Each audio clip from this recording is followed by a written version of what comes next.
What's going on, guys? It's Jimmy here, and welcome to our daily show where we discuss the fourth stimulus check update, the fourth stimulus check package, the infrastructure package, and all the new provisions that the Democrats want to include in there, as well as what's going on in the world today. And wow, what a last 24 hours it has been, as we've had multiple new proposals of what the Democrats want to include in this new infrastructure package.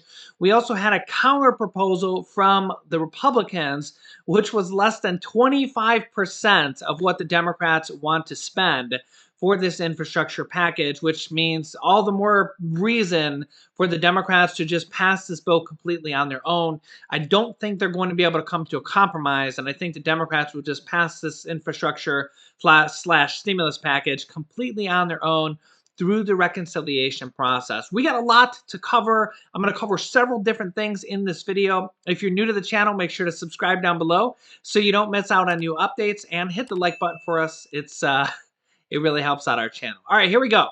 Okay, first up, the stock market crashed today after President Biden announced that he wants to propose higher capital gains tax on the wealthy for the next infrastructure package, for the human infrastructure package, as he wants to use this to pay for a lot of these stimulus provisions that are going to be included in this package. Remember, he also wants to raise the corporate tax rate from 21% to 28%, as well as possibly implement a minimum tax rate so that corporations like Amazon and Nike and all these different corporations that have recently been outed, that make billions and billions of dollars and yet pay $0 in federal tax for multi-years in a row, will have to pay at least a minimum tax. I think that that is the worst offender of all the different tax programs, because like Amazon made $11.2 billion in just 1 year and paid in profit, not just revenue. And that is what, and they claim $0 in federal tax.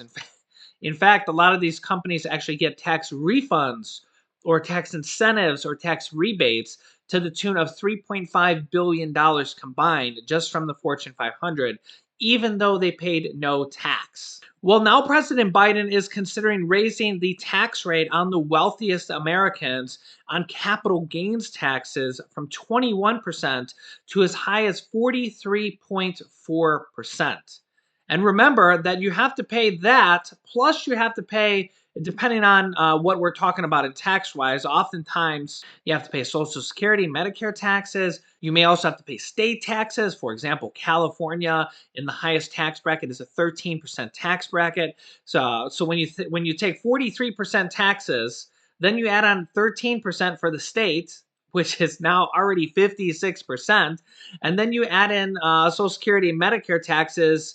You're over 60% taxes. The government is actually taking more money than you would. Now, of course, this is only for the wealthiest of Americans. As you can see here, President Joe Biden will propose almost doubling the capital gains tax rate for wealthy individuals to 39.6% to help pay for a raft of social spending that addresses long-standing inequality, possibly including this new Social Security SSI raise that we went over in the last video. I'll cover it again here in just a moment, according to people familiar with the proposal. For those earning $1 million or more, the new top rate, coupled with an existing surtax on investment income, means that federal tax rates for wealthy investors could be as high as 43.4%. The new marginal 39.6% rate would be an increase from the current rate of 20% for investment long-term gains, including an additional 3.8% tax on investment income that funds Obamacare would be kept in place, pushing the tax rate on returns on financial assets higher than returns on some wage and salary income.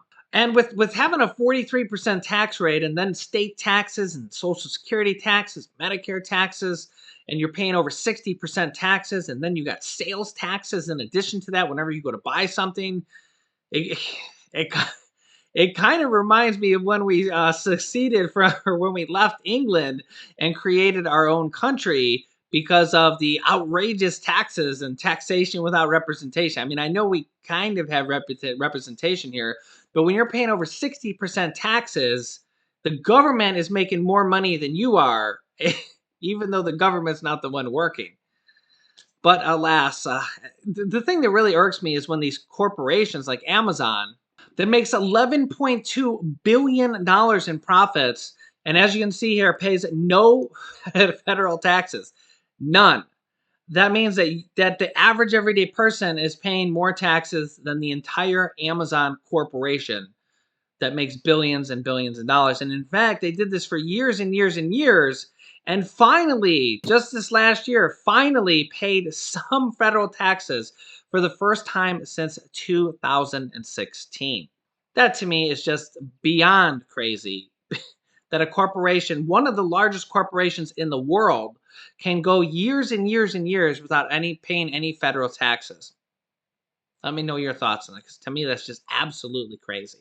Next up, the IRS says that they dispersed more than 2 million stimulus checks today for people that haven't received their $1,400 third stimulus check yet. The total has now been sent out to 161 million people. Let me know if you received your stimulus check today. As you can see here, the sixth batch of payments began processing on Friday with an official payment date of April 21st. You actually may have gotten this yesterday. In total, this batch includes 2 million more payments with the value of $3.4 billion. Nearly 700,000 people with a value of $1.3 billion went to eligible individuals whom the IRS previously did not have information from to issue a stimulus check, but recently filed a tax return. This batch also includes additional ongoing supplemental payments for people who earlier this year received payments based on their 2019 tax returns, but are eligible for new or larger payments based on new 2020 tax returns. These are called plus-up stimulus checks. This batch includes 700,000 people of these plus-up payments, and another 600,000 people went to Social Security beneficiaries and SSI, supplemental security income, including those with foreign addresses. So that's awesome, because I know I've been seeing a lot of your comments saying you still haven't gotten your third stimulus check. Let me know if you received it in this batch. Let our viewers know, our family down below, and let us know why you were delayed. Was it because you were a plus up? Was it because you just filed a recent tax return? Let our family know down below, because it just might help out others that are still waiting on their third stimulus check. If you're still waiting on it, at this point, you really need to just check the IRS Get My Payment tool. If it says it's going to be mailed, expect at least 10 business days. It seems to be about how long it's taking on average to receive your check in the mail. If I see any new information, I will keep you updated. But what a last 24 hours it has been. Super exciting, as we've had multiple new provisions that the Democrats want to include in this next stimulus package, the infrastructure/stimulus package.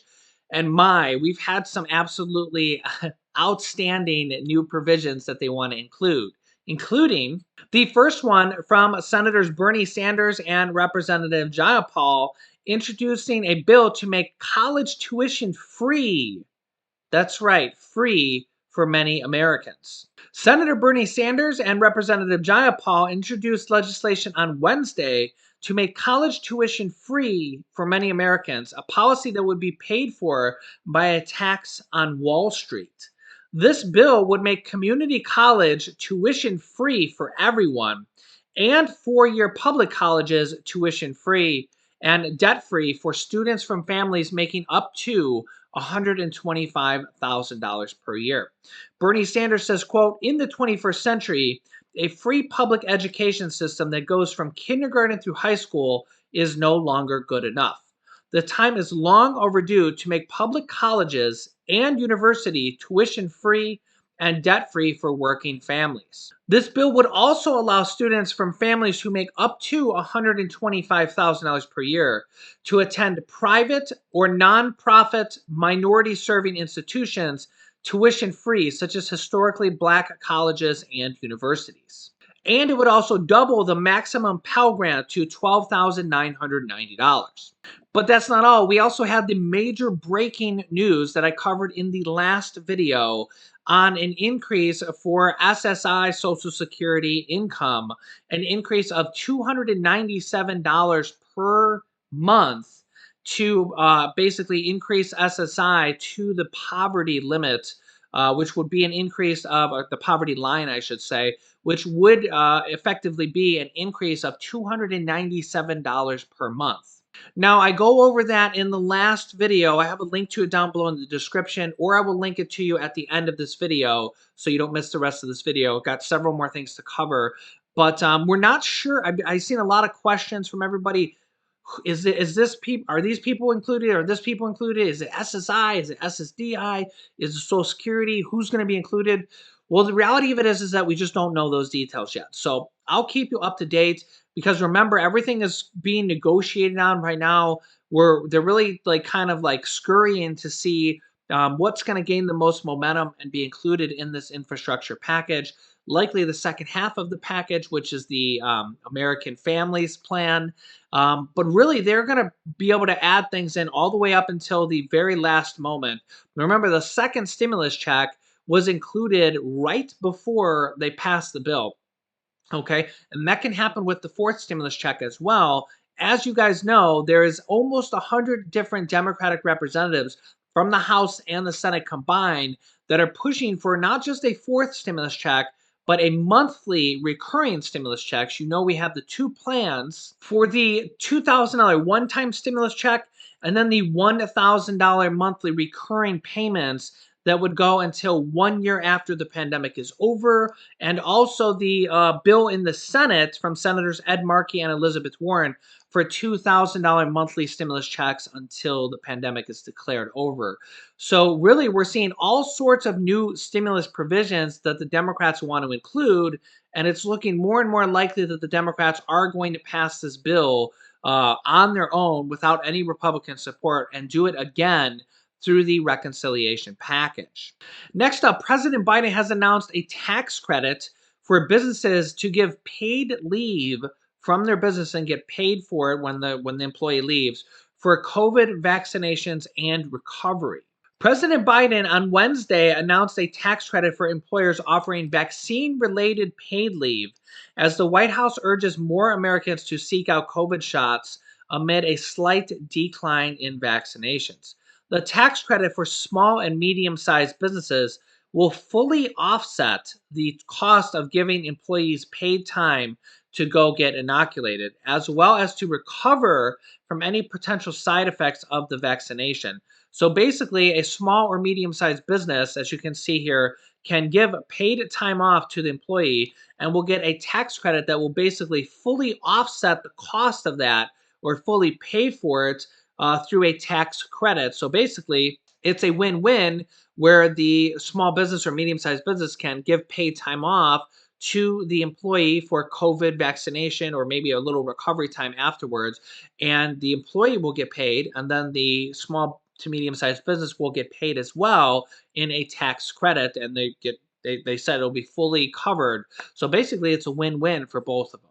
And if that wasn't enough, we have another proposition that the Democrats want to include, which includes lowering prescription drug prices in this next package, and they actually can pay for Medicare expansion with that. House Democrats today introduced their signature legislation to lower prescription drug prices, known as H.R. 3. Nancy Pelosi, the House Speaker, pointed out in a statement that including it in Biden's proposal is important for Democratic lawmakers. The measure would allow the Secretary of Health and Human Services to negotiate lower prescription drug prices, a long-held Democratic goal. Lowering health costs and prescription drug prices will be a top priority for House Democrats to be included in the American Families Plan, House Speaker Nancy Pelosi said. Senator Bernie Sanders says that the federal government can actually save up to $450 billion. It wasn't clear if that was annually or if that was a one-time saving. I kind of think it's annually because it's not like the government has to order prescriptions only one time. And basically what this, through the various different government programs, Medicare, Medicaid, different programs like that. But basically the government would make this new rule, which actually kind of goes back to an executive order that former President Donald Trump signed, but they're still actually trying to enact this and get this to work. But what they're trying to do is to be able to buy prescription drug prices at the same price that other countries buy it for, which actually could save the government $450 billion alone right there.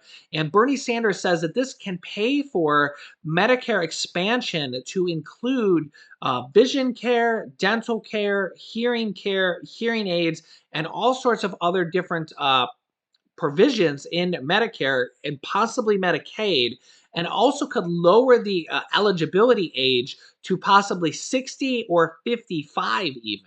And again, all this could be paid for simply by making pharmaceutical companies give us the prescription drug prices at the same price that they sell it to other countries for.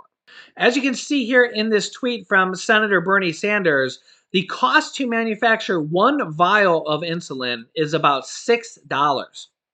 The cost of one vial of insulin to consumers in various different countries, such as France, is $9, Germany is $11, Japan is $14, the UK is $7, but they charge the United States government $98 for one vial of insulin. When you look at that compared to other countries, it's as high as 10 times the amount that the United States government and consumers are effectively being charged for these prices, which basically means that they're price gouging the American government and the American people simply because they're allowed to. You can see here the American people should not be forced to pay the highest prices on the planet for prescription drugs. Woo! That's crazy. And again, these prescription pharmaceutical companies are simply allowed to do this. And we're talking about life-saving prescriptions here, such as insulin, where people don't have a choice. They have to buy it or they could die. Okay, it's not like going to McDonald's and the free consumer market. If you think McDonald's prices are too high, you can go to Burger King. You simply can't do that with a lot of prescriptions. So I think they're going to make this change, and this is one of the most important changes that could be in this next infrastructure package, and also could lead to extra benefits in Medicare simply for free because it's paid for by the government saving $450 billion simply by making this change that prescription pharmaceutical companies, these companies that make billions and billions and billions of dollars, they just have to give it to us for the same price that they're giving it to other countries for, which is pretty fair in my opinion. I think it's long overdue that they've been gouging Americans for many, many years and getting away with it. It almost seems criminal. It's that bad in my opinion. Let me know your thoughts. And remember, I'm a small business owner. I've had multiple businesses throughout the years. And I understand free market and being able to charge what you want. But when we're talking about life-saving medicine, and we're also talking about you're selling it to other people for 10 times less. Well, in the free market, I would just go and negotiate getting the same price that other people are getting, or I would take my business elsewhere. But when it comes to life-saving medicine, you don't really have that luxury because people need it, or they could die or have serious health complications. And again, if you're selling it to other countries for that same price, there's no reason that the United States shouldn't get that same price as all these other countries are getting. And this is just one example. This happens probably for hundreds of different prescriptions. And the benefit to all this is extra benefits for Medicare and possibly even Social Security.